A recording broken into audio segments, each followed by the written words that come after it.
We certainly reminisce about home this time of year, don't we? There's even some songs about it. I'll be home for Christmas. There's no place like home for the holidays. It's why we deck the halls, while we clean, cook, prepare. We hope to be with loved ones. We hope to experience that comfort and that familiarity, that feeling of being at home, at peace. And we hope year after year that this is going to be the year where we feel truly at home. Sort of the perfect Christmas. Problem is, it doesn't always quite pan out like that. Maybe the people that we spend so much time thinking about, the gifts that we're going to give them, it just doesn't elicit the response or reaction that we quite hope to get.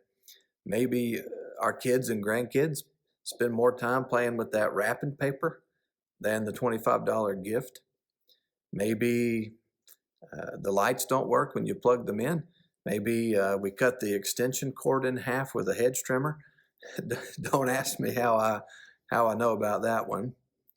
Maybe this is the first year without a loved one. Maybe because of estrangement, this will be yet another year when we're not around someone we love. Whatever the reasons, we often try to carve out this perfect Christmas experience, and it just doesn't always happen. Very rarely does it happen, and it can be kind of a letdown. One person once said this: "We all know that restless sense of yearning for home, but never quite settling in. We've all got a hankering for home. We want it, we crave it, but where is it exactly? What is it? And how do we get there?"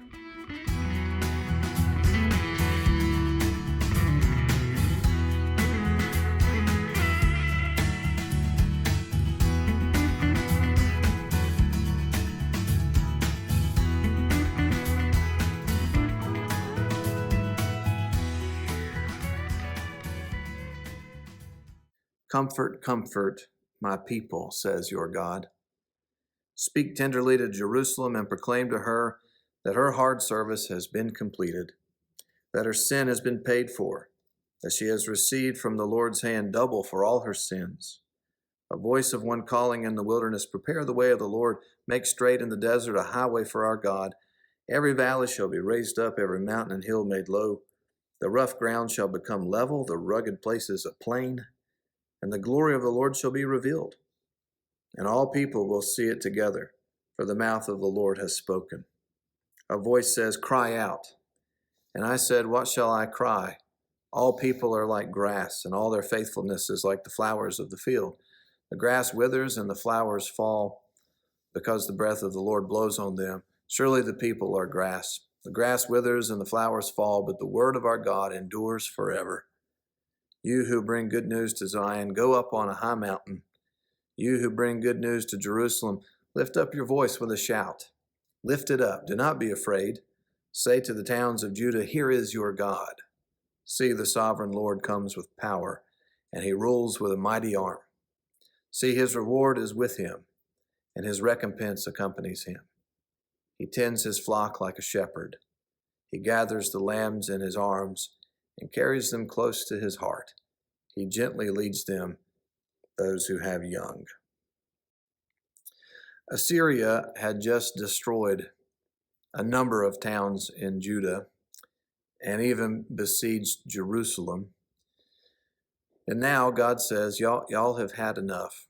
And Isaiah describes a wilderness that has been transformed. The wilderness was usually a place of danger, a place of isolation, and yet now the wilderness is ideal for travel because God has transformed it. This is a highway that goes through the wilderness that is paved by God. So the good news is not only do we have a home, not only do we have a place to return to, but we can return on a highway that God himself has paved. So Isaiah is not describing a situation where Israel is to just pick themselves up by their own bootstraps, but instead a situation where God is making a way where there is no way, which God ultimately did for us when he threw out the lifeline of Jesus Christ and gave us his Spirit. Advent and Christmas are really all about homecoming, returning to God. But the thing is, we are to return down a way that God made, to return down a way that God leads us on. Which means the question is not so much, what can I do to make my own way home, but how and where is God building a road to me? Some of you might hear this message to return to more devotion, to more time of prayer and scripture reading. Some of you might hear this as a new call to accept the grace of Jesus Christ. Others of you may hear this message as a message to return to church services. But you know, the thing that all these things that have in common is that they are all ways of hopping on the highway toward our true home. Now, God probably doesn't want certain people to risk their lives right now by coming physically to church services, but he probably would want us to reevaluate our priorities if, say, walking around in the mall just to kill time is a risk worth taking, while coming to church worship services is not a risk worth taking. The good news is that God's road will always be available to us. The road has been paved. There's never going to be some detour or construction on it. That road's never going to close. It's always available to us. The road to maybe come to church, but to definitely be the church.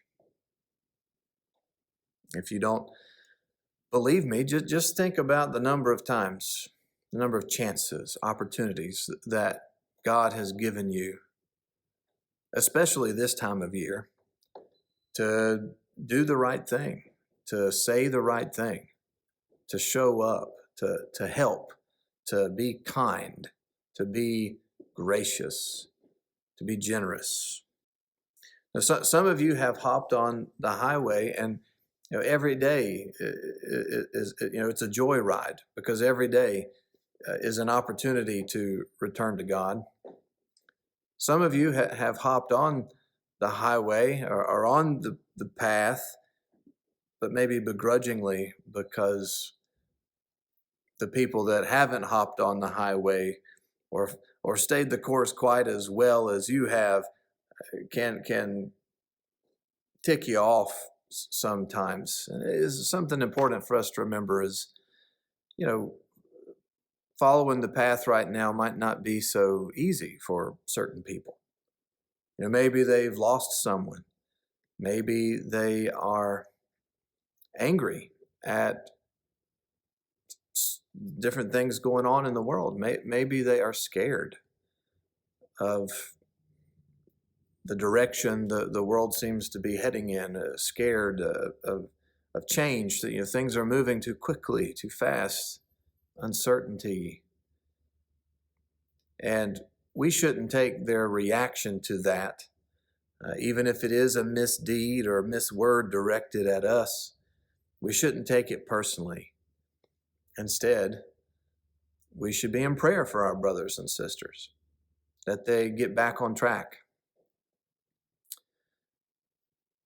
Because maybe you are in the wilderness, and the wilderness is a time of uncertainty, a time of trial and a time when it's just more difficult to stay on track. But the good news is that wilderness doesn't have to last forever. Because if you truly want to return, then God will transform your landscape. It's really all about acknowledging our hankering for a home, and that our hankering for a home is really a hankering for God, and then hopping back on that highway toward God. Augustine once said this. He said, "You made us with yourself as our goal, and our heart is restless until it rests in you." In other words, we'll be homesick until we return home on the highway that you paved toward us, toward life with you. In one of her famous songs, Dolly Parton sings, "In my Tennessee mountain home, life is as peaceful as a baby's sigh. In my Tennessee mountain home, crickets sing in the fields nearby." She actually built a huge theme park based on her actual childhood home. Think about why would she do something like that? Well, tourists come from all over, and they often talk about their experience there, saying that there was just something about it. It just produced these fond memories, nostalgia, a yearning of some kind. But one person points out that the craziest thing is just how popular that song of hers is, even in places like Kenya and Lebanon, places that couldn't be farther away from the South and our culture here. And that it must be that home-shaped hole in the heart of every person,